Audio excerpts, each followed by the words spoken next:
Selamat datang kembali di pembahasan kita. Hari ini kita menyelami lagi materi yang Anda bagikan ya. Kali ini kutipan dari The 33 Strategies of War, fokusnya bab 5, bagian kedua soal ya peperangan dalam tim atau organisasi gitu.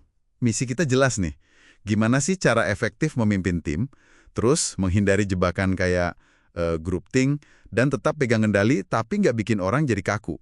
Yuk kita bedah bareng. Betul. Dan inti masalahnya sebenarnya seperti yang sumber Anda sebutkan juga, itu ada di ketegangan yang ya abadilah ya antara agenda pribadi anggota tim sama tujuan besar kelompok. Orang kan pasti punya kepentingannya sendiri-sendiri. Nah, tantangan pemimpin ya di situ, gimana ngelola dinamika ini. Iya, sumber ini langsung nunjukin dilema krusialnya ya. Kalau terlalu keras mimpinnya, tim bisa aja ngelawan diem-diem. Tapi kalau terlalu longgar, wah, timnya malah bisa balik ke sifat egoisnya, fokusnya hilang. Nah, strategi kelima ini, strategi komando dan kontrol, katanya nawarin jalan tengah. Kuncinya, katanya sih, bikin rantai komando di mana orang itu nggak merasa terkekang, tapi tetap ngikutin arahan Anda. Ini agak paradoks ya kedengerannya. Gimana tuh caranya? Tepat sekali, itu dia paradoksnya. Biar seimbang, kuncinya tuh ada di penempatan orang yang pas. Bukan cuma orang yang iya-iya aja, tapi mereka yang beneran bisa nangkep semangat atau maksud utama di balik gagasan Anda. Terus, bisa jalanin itu tanpa harus jadi robot.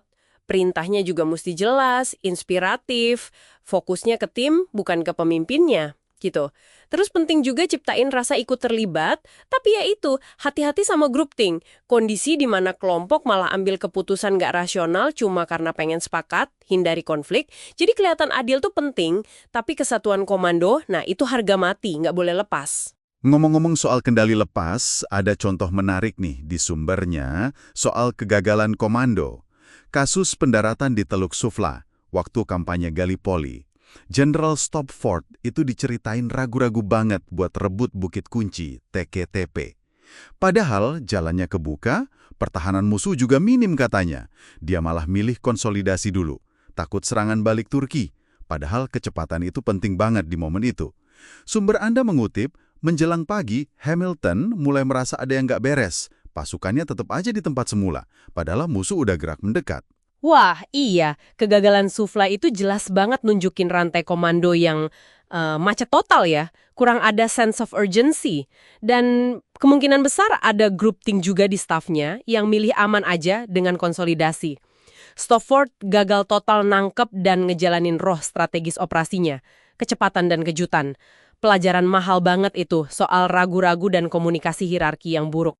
Nah, itu kan contoh gagal yang fatal ya. Menarik banget kontrasnya kalau kita lihat contoh suksesnya. Jenderal George C. Marshall, pas dia ngerombak Departemen Perang AS, dia justru nggak kejebak micromanagement. Tahu kan, gaya mimpin yang terlalu ngurusin detail sampai bawahan nggak bisa gerak. Sebaliknya, sumber Anda bilang, dia harus memerintah secara nggak langsung, lewat orang lain, ngendaliinnya pakai sentuhan ringan aja. Jadi nggak ada yang sadar seberapa kuat dominasinya. Fokusnya ke gambaran besar. Ngabisin energi, berdayakan orang yang tepat di bawah Anda, terus jaga fokus strategis utamanya. Jangan goyah. Ini ngingetin juga ke konsep menarik dari Napoleon yang dikutip sumber Anda dari Van Creveld. Namanya teleskop terarah. Artinya gini, selain laporan formal yang biasa, pemimpin itu perlu cara buat ngintip langsung ke lapangan. Dapat info tanpa filter. Tujuannya, biar paham kondisi real di lapangan itu kayak gimana. Nggak cuma dari laporan yang mungkin udah disaring. Sekaligus juga biar bawahan tetap waspada, nggak nyembunyiin masalah. Penting ini buat motong birokrasi yang kadang malah bikin info jadi bias. Wah, teleskop terarah. Jadi kayak cara pemimpin dapat info intelijen langsung gitu ya. Menarik, menarik. Lantas, apa artinya semua ini buat Anda, para pendengar? Intinya, mimpin tim yang efektif itu butuh keseimbangan yang pas.